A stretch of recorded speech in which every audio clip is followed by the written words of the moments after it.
Hello friends, a warm welcome to you all. I am Virendra Singh. आज हम लोग इस वीडियो में प्रीपोजिशन, जो कि पार्ट्स ऑफ स्पीच का एक बहुत ही इंपॉर्टेंट टॉपिक है और बहुत ही कंफ्यूजिंग टॉपिक भी है, क्योंकि कई सारे प्रीपोजिशंस का यूज बहुत ही डाउटफुल हो जाता है, कंफ्यूजिंग हो जाता है। आज हम लोग उस कंफ्यूजन को दूर करेंगे कि वो डिफरेंट प्रीपोजिशंस डिफरेंट सिचुएशंस में किस प्रकार के सेंस को या मीनिंग को एक्सप्रेस करते हैं। तो let's start with this topic, preposition. Preposition शब्द बना है प्री प्लस पोजिशन। तो प्री का मतलब होता है पूर्व और पोजिशन माने स्थिति, अर्थात किसी नाउन के पूर्व वो शब्द जो कि दूसरे नाउन या प्रोनाउन से रिलेशन बनाता है या स्थिति को दिखाता है, तो उस स्थिति को दर्शाने वाले शब्द को हम प्रीपोजिशन कहते हैं। कहने का मतलब कि टू आर मोर नाउन्स और pronounce what they have relations between them, it is the word that tells the relation, that is known as the preposition. So prepositions, कई सारे prepositions, there are hundreds of prepositions जो और जिनके कई सारे prepositions के प्रयोग भी बहुत easy हैं, और कुछ prepositions जो बहुत ही confusing और difficult भी हैं, doubtful भी होते हैं। आज हम लोग केवल उन्हीं के बारे में डिस्कस करेंगे। अब जैसे preposition of position, प्रीपोजिशंस कई सारी स्थितियों को दिखाते हैं। Preposition of position, preposition of direction, preposition of time. तो आज हम लोग सबसे पहले प्रीपोजिशन ऑफ पोजीशन अर्थात किसी वस्तु की या स्थिति या व्यक्ति की स्थिति को दर्शाने वाले शब्दों के बारे में हम डिस्कस करेंगे यहाँ पे। तो सबसे पहले देखते हैं कि में या अंदर के अर्थ में कितने सारे प्रीपोजिशंस प्रयोग किए जाते हैं। मैं कमरे के अंदर हूं, वो कमरे के अंदर गया, बॉल पानी के अंदर है। तो इस तरह से हम देखते हैं कि में और कमरे के अंदर जाने की स्थिति में किन दो डिफरेंट प्रीपोजिशंस का हम प्रयोग करेंगे वो देखते हैं। पहले अंदर की स्थिति को दर्शाने वाले in, into, at, between, among और विदिन है। अक्रॉस का मतलब आर पार या उस पार। On, upon, up, above, over, ये ऊपर की स्थिति को दर्शाने वाले प्रीपोजिशन है। अंडर, बीनीथ और बिलो, ये किसी वस्तु के नीचे की स्थिति को दर्शाने वाले प्रीपोजिशन है। नियर माने नजदीक, और बिसाइड मीन्स बगल में। ऐसे बहुत सारे प्रीपोजिशंस हैं। इन फ्रंट ऑफ, सामने, बिफोर, सामने, बिहाइंड, पीछे की तरफ। तो ये प्रीपोजिशंस जो है वो स्थिति को दर्शाने वाले हैं। सबसे पहले हम देखते हैं इनका प्रयोग कहां होता है। इन के बारे में हम सब लोग पहले डिस्कस करेंगे कि इन किस सिचुएशन को दिखाता है। इन का मतलब होता है इनसाइड। कहने मतलब कि ऑलरेडी समथिंग एग्जिस्ट्स और lying there inside room, inside any enclosure. तो किसी कमरे के अंदर, किसी वस्तु के अंदर कोई चीज पहले से विद्यमान है, उसका मूवमेंट बाहर से अंदर चल करके नहीं हो रहा है, तो उस कंडीशन को हम इन से शो करेंगे। तो इन माने होता है में या अंदर। ये स्टिलनेस शो करता है, no movement, at rest, it means something it is at rest in the room, already static condition अर्थात अचल स्थिति दिखाता है, चल स्थिति नहीं बल्कि, एंड नो मूवमेंट। तो इनकी स्थिति को ऑलरेडी एग्जिस्ट इनसाइड, जो कि चीज पहले से कमरे के अंदर विद्यमान है या किसी वस्तु के अंदर पहले से है। अब देखिए कहां का प्रयोग होता है। बिग सिटीज के अंदर, कंट्रीज में, क्लोज्ड स्पेसेस में, ईयर्स, वर्ष, महीनों और seasons. At the end of the schedule time, कोई चीज निश्चित है, कोई शेड्यूल टाइम है कि इस मंथ में किया जाएगा, तो उस कंडीशन के लिए भी, शेड्यूल टाइम के लिए भी हम इनका प्रयोग करते हैं।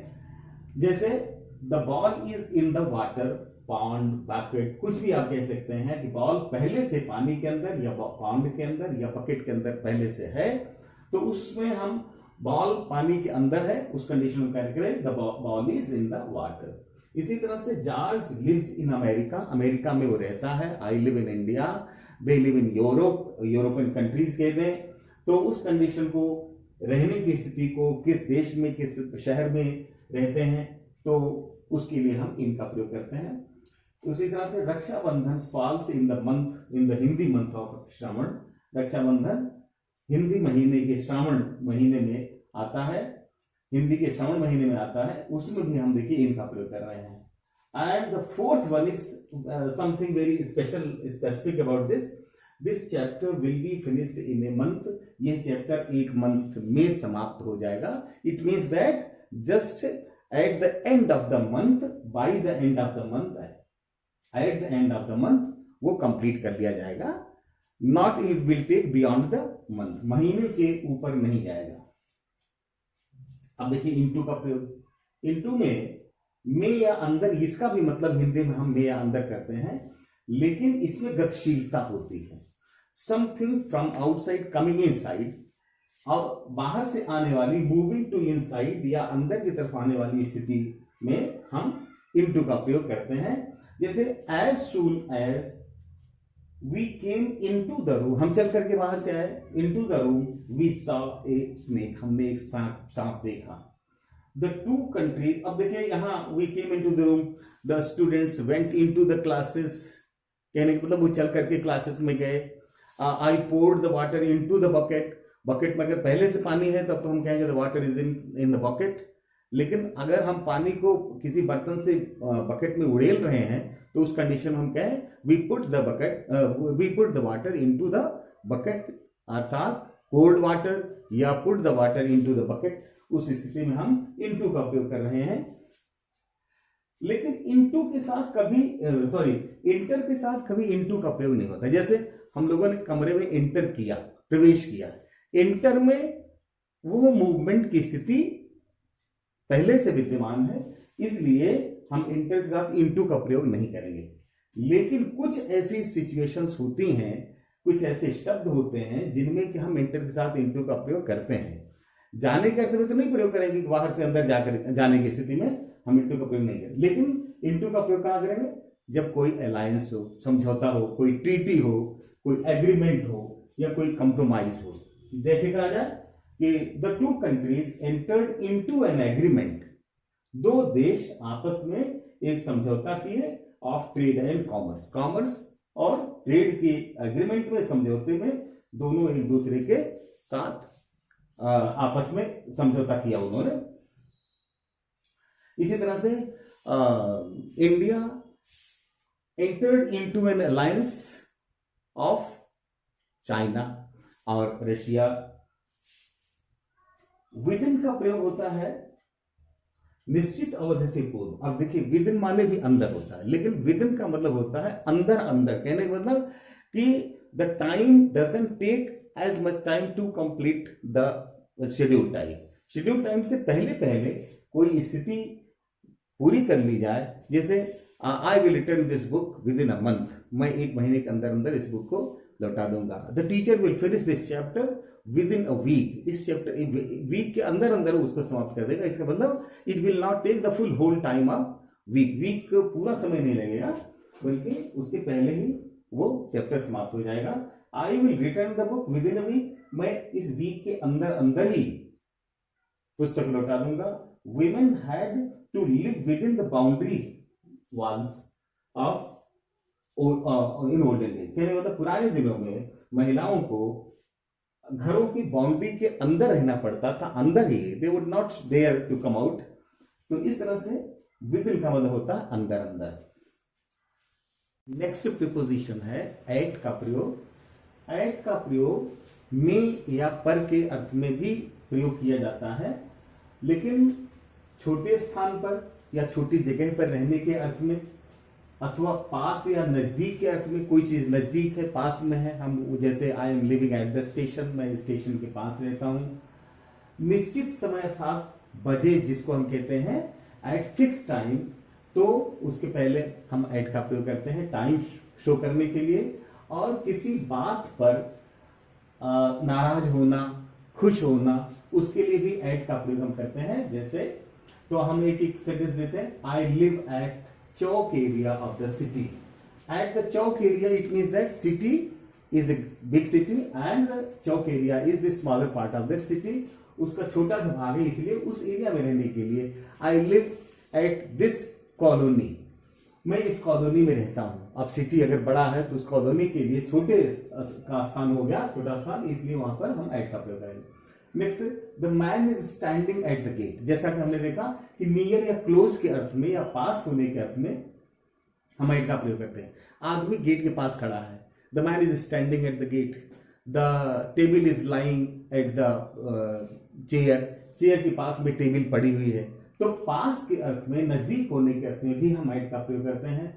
और थर्ड यूज है the meeting will start at 2 PM। जैसा कि देखते हैं कि जो निश्चित समय होता है बजे में, जिसको हम हिंदी में एक्सप्रेस करते हैं जिस फीलिंग को, उसके लिए हम एट का प्रयोग करते हैं। At 2 PM, at 7 o'clock, etc. Fourth is a very specific use of this at, जो कि हम एट का प्रयोग किसके लिए प्रयोग करते हैं, जैसा कि मैंने कि किसी बात पर खुश होना, नाराज होना, चिढ़ जाना, उसके लिए हम एट का प्रयोग करते हैं। जैसे वो मेरे शब्दों से नाराज हो गया, he became angry at my words, मेरे से नाराज होगा। जीयर एट, मजाक बनाना। मॉक एट, उपहास करना। एनॉयड एट, मतलब इन सब बातों से I am annoyed at his behaviour. He mocked at me, उसने मेरे ऊपर छींटाकशी की। जीयर एट, इसी तरह से तो हम एट का प्रयोग करते हैं। अब नेक्स्ट स्थिति हम देखते हैं, ऊपर की स्थिति को दर्शाने वाले कौन से प्रीपोजिशंस प्रयोग किए जाते हैं। ऊपर की स्थिति को दर्शाने के लिए प्रीपोजिशंस हैं on, upon, above, up, above और ओवर। ये 5 प्रीपोजिशंस हैं जो कि किसी वस्तु या व्यक्ति के ऊपर की स्थिति को प्रदर्शित करते हैं। ठीक उसी तरह से जैसे हमने देखा था कि इनमें स्टैटिक पोजीशन दिखाता है, मूवमेंट पोजीशन नहीं होती है, पहले से ही कोई चीज अंदर थी तो उसके लिए हमने इन का प्रयोग किया। In the same way something is lying on at something, किसी चीज पर पहले से है तो हम वहां ऑन का प्रयोग करेंगे। जैसे ये स्थिरता दिखाता है, ऑलरेडी एग्जिस्टिंग और लाइंग, पहले से वहां पर एग्जिस्ट है या पड़ी हुई है। जैसे the book is on the table, इसका मतलब कि टेबल पर बुक पहले से पड़ी हुई है। I did not put it at that time, but it was already lying there. People are sitting on the roof. It means that some of the people were there on the roof. They were already sitting. They did not go at that time. So इसलिए जो है यहां पर पहले से स्थित होने के अर्थ में हम on का प्रयोग करते हैं। अपॉन जो है वो गतिशीलता दिखाता है। हम किसी चीज के ऊपर कोई चीज रखते हैं तो हम वहां पर अपॉन का प्रयोग करते हैं। गतिशीलता, समथिंग कमिंग ऑन, मतलब ऊपर आती हुई किसी चीज को हम प्रदर्शित करते हैं। It means that thing was not already at rest but it moved up या मूव्ड अपॉन दैट, वहां पर गई चल करके। The cat jumped upon the table, cat वहां पहले से बैठी होती तो हम कहते हैं the cat was sitting on the table, but it jumped upon the table by moving from one place to by and coming there on the table, इसलिए वहां पर अपॉन का प्रयोग। इसी तरह से ही through the book upon the table. In the same way मैंने किताब को मेज पर फेंक दिया या रख दिया, हम कहेंगे पुट अपॉन या थ्रू अपॉन द टेबल। अब हम देखते हैं अप का प्रयोग कहां होता है। अप मीन्स होता है ऊपर। When we take the help of something by going up step by step तो दैट सिचुएशन शोज अप। जैसे हम कहें सहारे सहारे ऊपर जाना, जब हम सीढ़ियों से ऊपर जाते हैं छत पे तो हम कहेंगे आई went up the roof, I went up the roof. पहले से होते तो ऑन द रूफ, लेकिन सीढ़ियों से गए I went up the roof. He climbed up the tree, वो पेड़ पर चढ़ गया। तो he did not take a jump, वो जंप नहीं लगाया बल्कि वो सहारे सहारे स्टेप बाय स्टेप वो चढ़ता चला गया, इसलिए हम वहां पर अप का प्रयोग करेंगे। Father went up the stairs, father ऊपर वाले कमरे में गए या सीढ़ियों के सहारे ऊपर वाले कमरे में गए तो उस स्थिति को हम अप प्रीपोजिशन से शो करेंगे। इसका मतलब कि अप का प्रयोग गोइंग अलोंग, सहारे सहारे चल करके जाने में, step by step, not by jumping at one go, इसलिए यहां पर हम अप का प्रयोग करेंगे। नेक्स्ट है एबव। एबव माने ऊपर। ये एबव और ओवर ये दोनों बड़े ही कंफ्यूजिंग वर्ड्स हैं या प्रीपोजिशंस हैं, जो कि अगर हम ये कंफ्यूजिंग होने की वजह से हम इनको कभी कभी कहीं भी प्रयोग कर सकते हैं, लेकिन कुछ सामान्य स्थितियों में, लेकिन विशेष परिस्थितियों में तो हम उनका निश्चित अर्थ में ही प्रयोग करेंगे। जैसा कि एबव का प्रयोग होता है, एबव माने ऊपर। Something just vertically high, vertically above. इसका मतलब कि ठीक हमारे ऊपर कोई चीज है। Something is lying just as I am standing here and the fan is hanging by the roof से लटका हुआ है। It is just above my head, मेरे सिर के ऊपर है। तो क्योंकि ये वर्टिकली अबव है, मेरे ऊपर है, इसलिए हम कहेंगे the fan is hanging up above my head. Above कुछ निश्चित सीमा में, लेकिन उसका एरिया कुछ निश्चित ही होना चाहिए। अगर उसका एरिया अनिश्चित हो गया या लिमिटलेस हो गया तो in that condition we would apply over. लेकिन जहां निश्चित एरिया है, दूसरा प्रयोग हम देखें, the aeroplane is flying above the hills. Hills was the particular place at the height of that hill some aeroplane was flying at the time. तो हम कहेंगे the aeroplane is flying above the hills, उस अर्थात निश्चित area में, उस पहाड़ी के ऊपर ही उड़ रहा था। He is above 40, और किस अर्थ में, निश्चित संख्या से कुछ ऊपर, थोड़ा सा ऊपर। अगर हम अनुमान लगाएं कि भाई वो दिखाई देता है कुछ 40 से ऊपर होगा, नॉट मोर देन 45 एक्सेट्रा, मतलब कि उतना ही जिससे कि कुछ उसका आइडिया अनुमान लगाया जा सके कि हाँ उतना हो सकता है। ही इज अबव 40, इसका मतलब कुछ आगे पीछे हो सकता है। ही इज अबव 40 का मतलब वो 42 भी हो सकता है, 41 भी हो सकता है, 43 भी हो सकता है। इस तरह से my name was above his. अब देखिए, there was a list and my name was figuring above his name, तो हम कहेंगे जस्ट उसके ऊपर मेरा नाम था, तो हम कहेंगे वहां पर अबव का प्रयोग। My name was above his, मेरा नाम उसके नाम के ऊपर था, मतलब not much higher but it was some 2 or 3 men above, मेरे से अर्थात उसके 2 या 3 लोग ऊपर और रहे होंगे तब मेरा नाम था। या जस्ट क्लोज भी हो सकता है, उसके जस्ट ऊपर हो सकता है मेरा नाम। ओवर की स्थिति हम करते हैं, अभी हमने कहा था एबव निश्चित ऊंचाई पर, लेकिन ओवर का प्रयोग होता है अनिश्चित ऊंचाई पर। अब अगर हम कहें और अनिश्चित हमारे किसी पॉइंट से दूर भी हो सकता है, जैसे अगर यही fan I am standing at the corner, at that time I would say that the fan is over my head, not above my head, because it was not just above at the time. Over अनिश्चित, ऊपर, अनिश्चित अर्थ में अनुमान से ज्यादा। अगर हम कहें कि भाई ही लुक्स ओवर 40, इसका मतलब कि वो 45-50 हो सकता है, 40 से ज्यादा है। अनुमान अगर एबव कहेंगे तो 2 या 3 साल आगे हो सकता है। ओवर का मतलब ज्यादा, काफी ज्यादा। The sky is overhead, sky आसमान जो है ओवरहेड है, ये लिमिटलेस एरिया है। It is just spreading over a limitless area over the head. In the same way, over 100 people attended his party. लगभग 100 से ज्यादा लोगों ने उसकी पार्टी अटेंड किया। इसका मतलब कि वो 100 से 125 भी हो सकते हैं, 120-30 भी हो सकते हैं। लेकिन अगर हम कहते हैं कि 100 से अगर 110 तक होते तो हम कहते हैं कि शायद above 100 people attended the party। तो कहने का मतलब कि अपने एक्सपेक्टेशन से, अपने अनुमान से क्लोज अगर कुछ हम कहते हैं, अनुमान लगाते हैं, तब तो हम कहेंगे अबव। और अनुमान से बहुत ज्यादा हो सकते हैं, किससे ज्यादा आदमी थे, तो हम कहेंगे कि over 100 people attended his party. In the same way, 2 people quarreled over the trivial things. कहां कहां पर इसका प्रयोग होता है?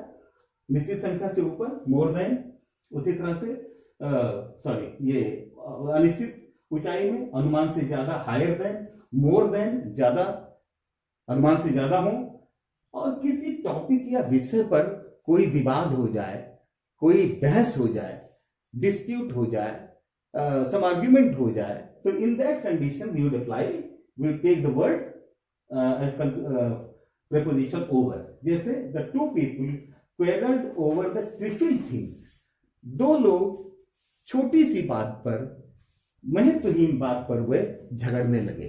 The children quarrelled over taking the ball, बच्चे बॉल को लेने के लिए वो झगड़ने लगे। In the same way we discussed over this serious matter, हम लोगों ने सीरियस मैटर को डिस्कस किया एक्सटेंसिवली विस्तार से, तो उस स्थिति में भी हम ओवर का प्रयोग करते हैं। ओवर का प्रयोग over eating, over age, over performance, over confidence इस रूप में भी हम कर सकते हैं, जबकि अपने एक्सपेक्टेशंस से बहुत ज्यादा हम अनुमान लगाते हैं। जैसे उसका परफॉर्मेंस ओवर परफॉर्मेंस, कहने मतलब जितना एक्सपेक्ट होना था उससे बहुत ज्यादा परफॉर्म किया, that was not expected, that was not desired. Over expectations, over eating, कहने मतलब ज्यादा खा लिया। ओवर एस्टिमेट, किसी के प्रति ज्यादा एस्टिमेट करके चला जाए और वो हमारे आशाओं के बहुत ज्यादा अबव और एक्सपेक्टेशंस हो जाए, तो इस स्थिति में हम ओवर का प्रयोग करते हैं जो कि अपेक्षित नहीं हो। ओवर ईट, ज्यादा हम खाना खा लेते हैं तो कहते हैं over eating, that affects very badly. In the same वे नीचे के अर्थ में अब हम देखेंगे किस प्रीपोजिशन का प्रयोग किया जाता है, बिलो, अंडर और बीनीथ। ये तीन शब्द हैं जो कि किसी चीज के नीचे की अवस्था को दिखाते हैं। वैसे डाउन का भी प्रयोग करते हैं, डाउन माने भी नीचे, अप का अपोजिट डाउन जैसे होता है, लेकिन सबसे पहले हम देखेंगे बिलो माने होता है नीचे, अब अपोजिट ऑफ एबव। अभी हमने देखा था कि किस तरह से एबव का मतलब होता है vertically higher in the certain area. तो किसी एरिया में निश्चित रूप से किसी ऊंचाई पर किसी सीमा तक किसी चीज का स्थित होना, विद्यमान होना, उसको हम एबव कहते हैं। उसी तरह से किसी निश्चित एरिया में नीचे की स्थिति को, किसी सामान्य वस्तु का किसी निश्चित एरिया में विद्यमान होने को हम बिलो कहते हैं। अब जैसे अपोजिट ऑफ एबव हो गया, तो लोअर देन, वर्टिकली बिलो होना चाहिए। आशानुकूल न होने में बिलो एक्सपेक्टेशंस कहते हैं। शॉर्ट गैप या स्पेस, थोड़ा सा स्पेस हो, गैप ज्यादा नहीं हो, गैप ज्यादा हो जाएगा तो अंडर का प्रयोग किया जाएगा, और नहीं तो बिलो का प्रयोग हम करते हैं। जैसे कहा जाए ही is below me in the office, वो ऑफिस में मेरे से नीचे काम करता है, उसकी स्थिति या उसका पद जो है वो मेरे से नीचे है। ही इज जूनियर और junior officer, I am the senior officer, so he is junior to me. उस कंडीशन में क्या है, he is below in me in the office. In the same way he obtained below 50% marks. Below 50% से नीचे कहने का मतलब कि वो बहुत ज्यादा नीचे तो नहीं आया, लेकिन जो एक्सपेक्टेड था उससे थोड़ा सा नीचे आ गया। 50% जैसे 55 एक्सपेक्ट किया होगा तो उसको 50% ही मिले। इस तरह से इट्स बिलो माई डिग्निटी, हम कहें कि ये मेरी प्रतिभा या मेरी प्रतिष्ठा के बहुत नीचे आप हरकत कर रहे हैं, जो your actions are below my dignity, तो ये मेरी डिग्निटी को क्रॉस कर रहा है, इसलिए इट्स बिलो माई डिग्निटी। तो ऐसा कोई काम मैं ना करूं जो मेरी डिग्निटी से नीचे हो। इस तरह से हमने देखा कि ये बिलो जो है वो एबव का अपोजिट है। ठीक जैसा कि एबव सर्टेन एरिया में ऊपर होता है, उसी सर्टेन एरिया में हम नीचे की स्थिति को हम बिलो से एक्सप्रेस करते हैं। अंडर का मतलब होता है अपोजिट, और ये ओवर, अपोजिट ऑफ ओवर, जैसे ओवर का मतलब अनलिमिटेड एरिया में ओवर था, वैसे ही अनलिमिटेड एरिया में नीचे की स्थिति को, जैसे अंडर द स्काई। अब स्काई का एरिया तो बहुत बड़ा है, unlimited area, under the sky, under the tree. अब under the, below the tree भी हम कह सकते हैं, just you are sitting under the tree at the root of the tree, तो at that, in that condition that will be I am sitting below the tree. लेकिन अब shade जो है उसकी छाया दूर तक फैली हुई है, तो हम वहां बैठने की स्थिति को भी हम कहेंगे आई am sitting under the tree. इस तरह से under opposite of above. Under as भी कहते हैं, अंडर एस्टिमेट कहने का मतलब बहुत ज्यादा किसी कंपटीशन में अपीयर होने के लिए जितना उसमें निर्धारित आयु है, अगर हम कहें कि वो काफी अभी पीछे है, वो अभी उसमें अप्लाई नहीं कर सकता, हम कहें under as, he is running under as, he can not apply for the job. Under estimate, किसी के योग्यता को हम बहुत कम नाप लें अपने वजह से। हम at some places I underestimate myself, I can not show myself just equal to them.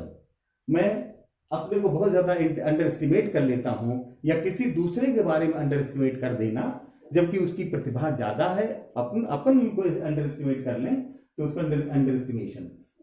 Under performance, अब performance, the performance which is going on the stage by so many artist. अब अगर किसी का performance काफी निराशाजनक रहा तो हम कहेंगे this performance he presented under performance on the stage. तो in this way the matter is under consideration. यहां अंडर का मतलब होता है अपनी जुरिस्डिक्शन में किसी काम को, मैटर को संभालना। हमारे अंदर जो काम लोग कर रहे हैं, मेरे नीचे काम कर रहे हैं, उसको हम अंडर कहेंगे। The matter is under my consideration. यह मैटर मेरी अभी सोच विचार के अंतर्गत है। 100 पीपुल वर्क अंडर हिम। अब हम कहें कि उसके नीचे 100 लोग काम करते हैं, तो मतलब उसके जो जूनियर लोग हैं, उससे 100 लोग जूनियर हैं, वो उसके अंडर में काम करते हैं, उसके अधीन काम करते हैं, उसके सबऑर्डिनेशन में काम करते हैं। तो सबऑर्डिनेशन को शो करने के लिए भी हम अंडर का प्रयोग करते हैं। She looks under 50 with her charming beauty. वो अपनी चार्मिंग ब्यूटी से 50 से काफी नीचे लगती है। अंडर का मतलब बहुत नीचे लगती है। She doesn't look like to be a 50 years old person. She looks under 50 with her charming beauty. कहने का मतलब कि बहुत कम लगती है, 50 तो लगती ही नहीं। इसी तरह से अब बीनीथ का प्रयोग है। बीनीथ जो है वो इन दोनों में से किसी के लिए भी प्रयोग किया जाता है, लेकिन बीनीथ का मतलब लोअर पोजीशन, हमारी पोजीशन। जैसे कि I worked beneath my position, मैंने अपनी पोजीशन से नीचे काम किया। ही मैरिड बीनीथ हर, उसने अपने से नीचे स्तर वाले लोगों, व्यक्ति से शादी की। His actions are beneath contempt. अब अगर हम कहें, कंटेम्प्ट माने होता है घृणा, कंटेम्प्ट करना, मतलब कि उसका कोई एक्शन जो है घृणास्पद नहीं है, वो घृणा करने वाली स्थिति तक नहीं पहुंचा है। बीनीथ कंटेम्प्ट, वो कंटेम्प्ट से नीचे ही है। One can not feel insulted और नेग्लेक्टेड एट हिज रिमार्क्स। तो हम कहेंगे उसका एक्शन जो है बीनीथ कंटेम्प्ट था। हर performance was beneath the mark. उसका परफॉर्मेंस मार्क मतलब जो होना चाहिए था उससे निम्न था, बहुत ज्यादा नहीं, लेकिन बीनीथ द मार्क मतलब उसके लगभग जो होना चाहिए था उससे समवॉट लिटिल। तो इन दैट कंडीशन हम देख रहे हैं कि प्रीपोजिशंस के इतने सारे प्रयोग हम लोगों ने किए जो कि बहुत ज्यादा कंफ्यूजिंग थे।